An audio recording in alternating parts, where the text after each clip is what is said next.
두산 에너빌리티 주주님들 반갑습니다. 오 선생입니다. 지금 새벽 2시 지나고 있고 이 영상은 오전 6시 업로드 될 거고요. 제가 이 시간에 굳이 영상을 남기는 이유, 첫 번째로 오늘은 영상 시작 전에 무거운 소식 하나 먼저 전해드려야 할 것 같습니다. 어제 네팔 카트만두 북쪽에서 두산 에너빌리티랑 남동발전이 함께 짓고 있던 수력발전소 현장에서 큰 홍수가 났습니다. 올해 말 준공을 앞두고 있던 회사 최대급 해외 사업 중 하나였는데요. 이 사고로 현지에 파견돼 있던 우리 두산 직원분들 여러 명이 아직 연락이 안 되고 있는 상황입니다. 다행히 나머지 파견 인원분들은 대피해서 안전이 확인이 됐고, 정부 차원에서도 재외국민 신속 대응팀을 급파했고, 두산 에너빌리티도 대표이사를 포함한 현장 대응팀을 현지로 보냈다곤 합니다. 주주님들, 오늘 영상에서 이 소식을 주가에 어떤 영향이 있을지 이런 식으로 가볍게 다루고 싶진 않아요. 지금은 무엇보다 실종되신 분들이 다 무사히 확인되시는 게 제일 중요한 상황이고, 저도 이 소식 보고 마음이 많이 무거워졌습니다. 부디 좋은 소식 들려오길 진심으로 바라겠고, 다만 주주님들도 궁금해하실 것 같아서 사실관계만 간단히 정리해드리면요. 이 사업은 회사 전체의 20조 원대 수주 잔고 중 극히 일부이고,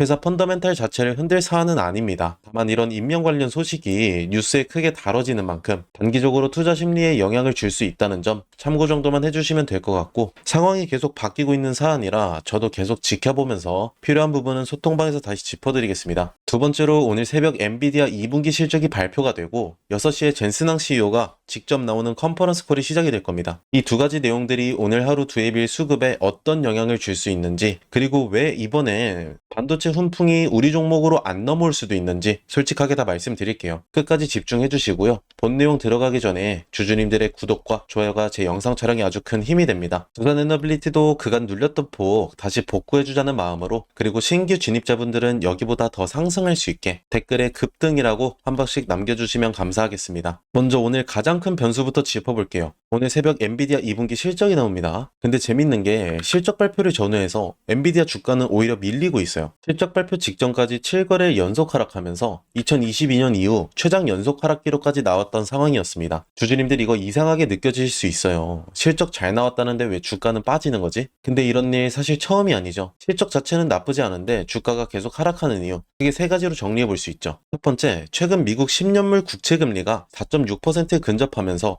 엔비디아 같은 고성장주는 밸류에이션 압박을 받고 있습니다. 금리가 오르면 미래이익의 현재 가치가 깎이면서 PR이 높은 성장주부터 먼저 조정을 받는 구조예요. 두 번째로, 이건 엔비디아만의 문제가 아니라 시장 전체의 재평가 국면이라는 분석이 많습니다. 실적이 아니라 무위험 수익률 상승이 전체 밸류에이션에 부담을 주고 있다는 거죠. 세 번째로, 차세대 GPU인 루빈 플랫폼으로 넘어가는 과도기에서 기존 블랙웰 주문이 늦춰질 수 있다는 우려도 많습니다. 월가에서는 이번 하락을 숨고르기로 보는 시각도 있고, 근본적인 실적 문제가 아니라 그동안 너무 급하게 오른 것에 대한 자연스러운 소화 과정이라는 거죠. 여기다 지금 지정학적 리스크도 계속 시장을 짓누르고 있습니다. 러시아 우크라이나 전쟁은 여전히 확전 우려가 남아있고, 미국이랑 관계도 오늘 새벽 러시아 매체 말로 휴전합의 속보가 뜨긴 했지만 아직 공식 확인된 상황은 아니에요. 그러니까 지금 이 지정학적 불확실성 자체는 여전히 살아있다고 보셔야 합니다. 자, 그럼 이게 두산 에너빌리티랑 무슨 상관이 있냐? 원래 같으면 엔비디아 실적 발표 다음날 국내 반도체 대형주로 수급이 쏠리는 게 일반적인 패턴이었잖아요. 근데 저는 이번엔 좀 다르게 보고 있습니다. 다만 이건 확정된 사실이 아니라 개인적인 판단이니까 참고해 주시고, 지금 시장 투자 심리 자체가 극도로 불안한 상태입니다. 금리 부담의 지정학적 리스크에 엔비디아라는 대장주마저 실적을 앞두고 계속 조정을 거치고 있죠. 이런 분위기에서 과연 자금이 다시 반도체로 화끈하게 쏠릴까요? 저는 회의적입니다. 오히려 저는 그동안 소외받았던 섹터, 그 중에서도 주가로 이미 증명하고 있는 섹터로 돈이 옮겨갈 가능성이 크다고 봐요. 두산 에너빌리티가 이틀 연속 큰 폭으로 올라준 것, 그리고 대한광통신 같은 종목이 최근 강하게 반등하는 것, 이게 우연이 아니라는 거예요. 반도체가 금리와 밸류에이션 부담으로 숨 고르기에 들어간 사이 원전이나 광통신처럼 실적과 재료가 같이 붙어 있는 섹터로 순환매가 옮겨오는 그림, 저는 오늘부터 이 흐름을 좀 더 유심히 지켜봐야 한다고 생각하고요. 두산 에너빌리티는 이틀 연속 급등하면서 86,200원까지 올라와줬죠. 85,000원 매물대 사실 이번이 처음 도전이 아니었습니다. 지난 8월 12일에서 14일 사이에도 한번 두드렸다가 8월 21일까지 다시 밀렸었는데, 이번 8월 24일부터 26일까지 3거래일 만에 60일선이랑 같이 결국 뚫어줬어요. 60일선 돌파, 6월 이후로 처음 나온 돌파입니다. 부딪힐 때마다 마주쳤던 매도 물량을 그만큼 소화를 해냈다는 뜻이고, 마라톤 선수가 모래주머니 덜어내듯 몸이 가벼워진 상태로 보시면 되는 거예요. 다만 위로는 9만원에서 10만원 사이에 전체 매물의 31%가 몰려 있습니다. 여기서 한 번씩 다시 이렇게 부딪히는 건 자연스러운 과정이니 주주님들이 조급해하지 마시고요. 오늘 엔비디아 변동성까지 겹치는 날인 만큼 제 구독자님들은 장중 흔들림에 일희일비하지 마시고 큰 그림으로 대응하시길 권장드립니다. 과거의 3천당 제약처럼 이렇게 주가가 큰 폭으로 올라가면 기존에 보유하고 계신 주주님들은 당연히 기분이 좋으시겠죠. 근데 99%의 개인 투자자가 과연 20만원대에 들어가셨을까요? 아닙니다. 그렇다고 50만원, 60만원에 들어가셨을까요? 그것도 아니죠. 그때도 에이 떨어지겠지. 차라리 국밥같이 든든한 삼전 하이닉스를 사야지 하고 그냥 놓치거나 100만원이 넘었을 때나 와 이렇게까지 오른다고 하시고 들어가신 주주님들이 많으실 겁니다. 그 이후로 어떻게 됐나요? 이렇게 매물 소화 과정을 거치지 않고 주가가 한 번에 솟구치게 된다면 기관들 입장에서는 여기서 저점 매수했던 거 개미들이 알아서 올라타 줄 때 너무 손쉽게 수익권으로 마무리할 수 있게 되는 겁니다. 그래서 이렇게 큰 하락폭이 나오고 그 뒤로 투자 심리가 말라버리게 되죠. 저희 두산 에너빌리티의 5월 이후의 하락폭은 저는 어쩔 수가 없다고 봐요. 반도체 레버리지 ETF로 조정을 받은 것이지 저는 이 과정에서 빠져나간 수급이 삭제가 된다면 오히려 이런 상승을 그려줬을 거라고 생각하고 있어요. 어쩔 수 없는 부분에 대해서 우리 주주님들이 두산 에너빌리티 잡주다, 다신 쳐다도 보지 말자, 손해보고라도 빠져나가자 하시면 결국 주가가 다시 순환매 돌면서 돌아와 줄 때 땅을 치고 후회하실 것 같습니다. 저희가 길게 놓고 보면 지금까지 말씀드린 두에빌의 상승도 사실 한 번에 쭉 올라간 게 아니죠. 오르고 조정받고 오르고 조정받고 다시 또 오르고 조정받고 이걸 반복하면서 계단을 밟듯이 상승하는 겁니다. 이걸 흔히 M자형 파동이라고 부르는데요. 사실 어느 종목이든 이 패턴에서 벗어나는 경우는 거의 없습니다. 문제는 이 조정 구간에서 고점, 저점, 고점, 저점 이 포인트들을 정확히 잡아낼 수 있느냐 마느냐인데요. 이걸 해내느냐 못 해내느냐에 따라 같은 상승장 안에서도 수익 차이가 크게 벌어질 겁니다. 지금 외국인이나 기관들이 하는 매매가 딱 이거예요. 위에서 일부 차익 실현하고 눌리는 자리에선 그 현금으로 다시 진입하고 이걸 계속 반복하는 겁니다. 그냥 사서 들고만 있는 것보다 몇 배는 더 효율적으로 수익을 쌓아가는 방식이죠. 저희가 앞서 말씀드렸던 손바뀜, 바통 이어받기 이게 사실 변동성 안에서 이뤄지는 매매가 만들어내는 그림이고 이걸 말로 들으면 쉬워 보이는데 막상 실전에서는 정말 어렵죠. 장중에 호가창 열어놓고 계셨다가 21일 보시면 78,000원이었던 주가가 30분 만에 74,000원까지 떨어진 거 보시면요. 멘탈 안 흔들리실 수가 없죠. 여기서 더 갈 수도 있는데 파는 것도 무섭고 여기서 더 밀릴 수도 있는데 사는 것도 무섭습니다. 그러다 보면 결국 눈 딱 감고 덜컥 샀다가 장중에 윗골이 달리면서 하락하는 그리고 우리는 겁먹어서 손절해버리는 상황 다들 한 번쯤은 겪어보셨을 거예요. 그래서 저는 이런 판단들 주주님들이 혼자 하시지 않게 실시간으로 도와드리고 있습니다. 수급이 들어오거나 매물대 근처에 도달하는 순간 매수 타점이 나오면 구간을 정해서 바로 보내드리고 매도 타점이 나올 때도 마찬가지고요. 지금처럼 확실하게 버텨야 하는 홀딩 구간이 있다면 그것도 놓치지 않고 챙겨드릴 겁니다. 보시면 13일 목요일이었죠. 저녁에 주주님이 문자 보내주셔서 현재가 기준으로 하방 압력이 일단락되며 도지 캔들이 형성되었다. 내일 시초가의 기술적 반등 가능성이 매우 높은 자리이나 60일 이평선 저항을 맞고 밀릴 수 있는 위험이 존재하는 만큼 일부 비중 현금화 해주시고 다음 눌림목 대기하라고 말씀드렸습니다. 이 주주님께서 14일 시초가의 브리핑을 들어주셨다면 그 이후에 눌림목 19일, 20일, 21일 기회가 많았었죠. 이런 다음 매수 지점 때 더 많은 현금으로 들어가실 수 있으셨겠죠. 이런 장중 브리핑들 지금 주주님들의 평단가랑 함께 상단에 보이시는 제 개인 번호 010-7636-7846이고요. 두산이라고 두 글자 문자 보내주시면 지금 구간 어떻게 대응하시면 좋을지 바로 이렇게 문자로 보내드리고 있습니다. 금전 요구 같은 거 없고 이상한 사이트 가입 권유하라고도 안 합니다. 다만 한 가지는 말씀드릴게요. 저는 두루뭉술하게 그냥 홀딩 하세요. 지금 사세요. 이런 식으로 말씀드리지 않습니다. 매수, 매도, 홀딩 구간들 확실한 근거가 있을 때만 안내 드리는 거고 애매하면 애매하다고 솔직하게 말씀드릴 겁니다. 본업하시느라 장중에 계속 확인 못 하시는 분들 제 문자 받으시고 투자에 참고하셔서 도움이 되셨으면 좋겠고 무료로 구독자님들에게 보내드리는 만큼 오늘 영상 보시고 구독과 좋아요만 한 번씩 꼭 눌러주시기 부탁드립니다. 저도 예전에 주식 혼자 할 때 제가 사면 내려가고 팔면 올라가고 귀신이 붙었나 싶었습니다. 반대로 물타기 했더니 계속 더 밀리던 경험 다들 해보셨을 거고요. 그 마음 저도 누구보다 잘 알고 있습니다. 그래서 혼자 버티기 힘드실 때 같이 버텨드리자는 마음으로 이 문자 안내 계속 챙겨드리고 있는 거예요. 그리고 오늘처럼 국내의 변수가 겹치는 날은요. 시초가 흐름이랑 수급 변화를 실시간으로 확인하시는 게 정말 중요합니다. 이건 주주님들의 개개인의 평단가랑 보유 수량에 따라 대응이 완전히 다르기 때문에 정확한 개인별 방향은 이렇게 문자로 드리도록 하고 미국 증시 이슈나 지정학적 뉴스 새벽에 큼지막한 게 터진다면 이렇게 소통방으로 헤드라인처럼 정리해서 따로 보내드리고 있어요. 이 소통방 필요하신 분들은 소통이라고 제 문자로 남겨주시면 한 분 한 분 확인해서 초대 링크 보내드리겠습니다. 그리고 지금까지 시청해주신 주주님들께 제가 선물 하나 준비했어요. 이어서 집중해주시고요. 자, 여기서 중요한 거 하나 말씀드립니다. 오늘 종목 보셨잖아요. 방향성은 명확하죠. 근데 여기서 한 가지 생각해보셔야 할 게 있어요. 대형주 하나에 핵심 재료가 붙을 때 그 수혜가 그 회사 혼자에게만 가는 게 아니에요. 그 안에 들어가는 수백 개의 부품과 소재를 납품하는 협력사들, 공급망 전체가 같이 움직이거든요. 투자 관점에서 이게 굉장히 중요한 포인트입니다. 대형주는 이미 시장에 충분히 알려져 있고 기관과 외국인이 선점한 경우가 많아요. 그래서 같은 재료가 터져도 상승폭이 제한되는 경우가 생기죠. 반면에 그 대형주의 부품을 납품하는 공급망 소형주는요, 시가총액이 훨씬 작기 때문에 같은 재료에 훨씬 탄력적으로 반응합니다. 대형주가 10% 움직일 때 공급망 소형주는 30%, 50% 아니 그 이상도 움직이는 패턴이 발견돼요. 실제로 이런 패턴 이미 보셨잖아요. 레인보우 로보틱스가 삼성이 인수될 때 로봇 부품 공급사 SPG가 2만원에서 16만원까지 약 800% 가까이 올랐습니다. 공급망 소형주가 메인 플레이어보다 훨씬 탄력적으로 움직인다는 걸 보여준 대표 사례예요. 이게 단순히 운이 아니에요. 구조적으로 그렇게 될 수밖에 없는 거고요. 대장주에 모멘텀이 붙는 순간 시장은 그 밸류 체인 안에 있는 기업들을 빠르게 탐색하기 시작하거든요. 수급이 몰리면 시가총액이 작은 종목일수록 주가 반응 속도와 상승 탄력이 훨씬 커지는 건 주식시장에서 반복적으로 검증된 패턴입니다. 그래서 제가 항상 말씀드리는 게 있어요. 대형주 하나만 보시는 건 절반만 보시는 겁니다. 포트폴리오 관점에서 대형주와 함께 그 공급망 안에 있는 핵심 협력사를 함께 담으셔야 목표 수익률을 제대로 끌어올릴 수 있어요. 대형주는 안정성, 소형 공급망주는 수익률 극대화, 이 두 가지를 조합하는 게 지금같이 불안한 장세에서 가장 합리적인 접근이에요. 지금 제가 주목하고 있는 종목이 하나 있는데요. 오늘 말씀드린 핵심 대장주의 밸류체인 안에서 특정 부품을 국내에서 사실상 독점 공급하고 있는 구조를 가진 회사예요. 대장주가 수주를 따낼 때마다 이 회사 부품이 반드시 들어가야 하는 구조이고, 대장주 모멘텀이 강해질수록 이 회사의 실적 가시성도 함께 높아지는 구조예요. 여기서 포인트가 두 가지예요. 첫 번째는 독점 구조이고요. 단순히 납품하는 게 아니라 국내에서 대체제가 없는 구조입니다. 대장주 입장에서도 이 회사 말고는 선택지가 없다는 거예요. 수주가 늘면 이 회사 매출이 따라 올라가는 건 구조적으로 정해진 그림입니다. 두 번째는 수급이에요. 아직 시장에 크게 알려지지 않은 상태인데 외국계 창구에서 조용히 순매수가 쌓이고 있는 흐름이 포착되고 있어요. 보통 이런 패턴의 종목들은요, 외국계 수급이 어느 정도 쌓인 이후에 재료가 수면 위에 올라오면서 국내 개인 수급까지 붙는 구조로 가거든요. 그때는 이미 초기 매집 구간이 끝난 다음이에요. 저희 전문가들 사이에서는 지금이 그 이전 구간이라고 판단하고 있습니다. 스마트머니가 포지션을 잡고 있는 바로 그 타이밍이에요. 예전에 일반 회사원이 에코프로에 투자해 수익을 3배 넘게 올렸다는 기사 기억하시나요? 월 170만원 받던 교사가 5년 만에 20억 자산가가 됐다는 기사도 있고요. 이분들의 공통점이 하나 있습니다. 남들이 낯설어 할 때 들어갔다는 거예요. 큰 수익은 늘 낯선 구간에서 시작됩니다. 망설이는 순간 기회는 지나가고 결국 잡는 사람만 가져갑니다. 본 영상에서 해당 종목 이름을 바로 말씀드리고 싶은데요. 시장에 아직 크게 알려지지 않은 종목이라서 영상을 통해 불특정 다수에게 공개되는 순간 진입 가격 자체가 올라가 버릴 수 있거든요. 그러면 정작 여러분들이 좋은 자리에서 못 들어가게 되는 상황이 생겨요. 그게 제가 원하지 않는 상황이에요. 번호 하나 띄워드릴 텐데요. 010-7636-7846으로 히든이라고 문자 한 통만 주시면 해당 종목 목표 매수가, 매도가, 그리고 실시간으로 업데이트되는 수급, 재료까지 정리해서 문자로 보내드리고 있습니다. 선착순 200분께만 드릴 예정이라 서두르시는 게 좋을 것 같아요. 100% 무료로 드리고 있고요. 부담 없이 받아보시고 최종 판단은 항상 본인 기준으로 하시면 됩니다. 오 선생이 가입을 권유하거나 금전을 요구하는 일은 절대 없으니 걱정 마시고 구독과 좋아요만 눌러주셔도 감사합니다. 마지막으로 한 가지만 솔직하게 말씀드릴게요. 제가 이걸 무료로 드리는 이유 궁금하시죠? 사실 간단합니다. 제가 여러분들한테 좋은 종목 알려드리고 여러분들이 실제로 수익을 경험하시면 자연스럽게 이 채널이 성장합니다. 저는 조회수로 먹고 사는 사람입니다. 여러분 수익이 곧 제 성장이에요. 한 가지 말씀드리고 싶은 건요, 주식시장에서 타이밍이라는 게 정말 잔인합니다. 똑같은 종목을 보고도 어떤 분은 저점에서 잡고 어떤 분은 뉴스 나오고 나서 고점에서 들어가요. 두 분 다 같은 종목을 산 거지만 결과는 완전히 달라지는 거죠. 지금 이 순간 문자 한 통 보내시는 분은 전자가 될 수 있고 고민하다 나중에 보내시는 분은 후자가 될 가능성이 높습니다. 저는 그 차이를 만들어 드리고 싶습니다. 본론으로 돌아와서 오늘 핵심 세 줄로 정리해 드리겠습니다. 하나, 오늘 새벽 엔비디아 실적이 나오는데도 주가는 오히려 하락 중입니다. 금리 부담, 시장 전체 밸류에이션 재조정, 제품 전환기 불확실성이 겹친 결과이지 실적 자체 문제는 아닙니다. 둘, 이런 불안한 분위기에서는 반도체로 돈이 다시 쏠리기보단 이틀 연속 강하게 오른 저희 두산 에너빌리티 같은 전력 섹터로 순환매가 옮겨올 가능성이 있다고 저는 보고 있습니다. 셋, 차트상으로는 85,000원 매물대를 두 번 만에 뚫어낸 상태입니다. 위로 9만원에서 10만원대 매물대가 남아있지만 오늘 변동성이 흔들리지 마시고 큰 그림으로 대응하시면 됩니다. 지금까지 새벽부터 이 영상 찾아주신 주주님들께 감사드리고요.